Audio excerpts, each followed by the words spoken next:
The next step after the Vril flying saucers was the Honeybu series of craft. By 1939 the SS had produced the RFC-5, which it called the Honeybu 1. In August 1939, the machine made its maiden flight, and proved its viability. The early Honeybu 1 craft, of which 2 prototypes were constructed, were 25 meters in diameter, had a crew of 8, and could achieve the incredible initial velocity of 4,800 kilometers, but at low altitude, further enhancement enabled the machine to reach 17,000 kilometers. Flight endurance was 18 hours.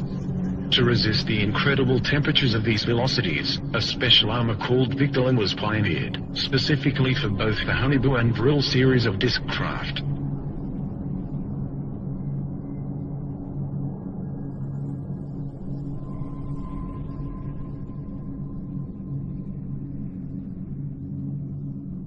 The Honeybu 1 had a double hull of Victolan. The early models also attempted to test out a rather large experimental gun installation, the twin 60mm KSK strong ray cannon. It has been suggested that the ray from this weapon made it a laser, but it was not. It could transmit a powerful energy burst suitable to pierce up to 4 enemy armor.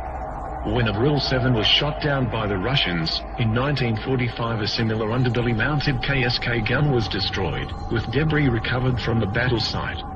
The heavy gun installation, however, badly destabilized the disc, and in subsequent Honeybu models lighter MG and MK cannon was supposedly installed. The Honeybu 1 first flew in 1939 and both prototypes made 52 test flights.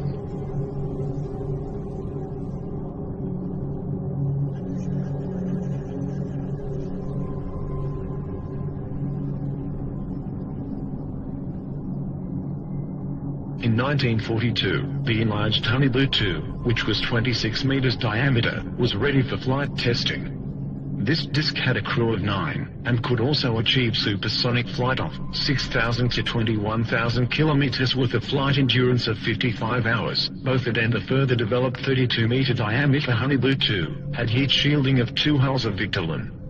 The craft were constructed and tested between 1943 to 44.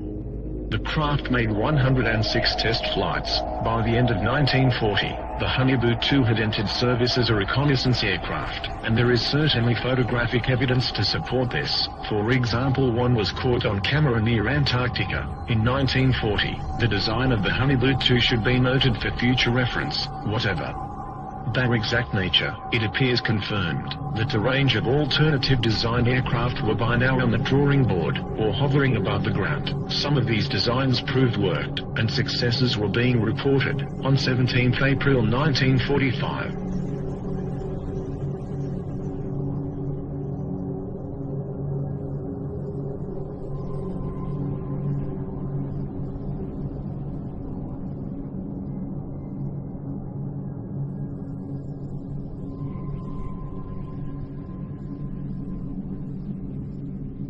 by 1944, the perfected war model, the Honeybu 3, was tested.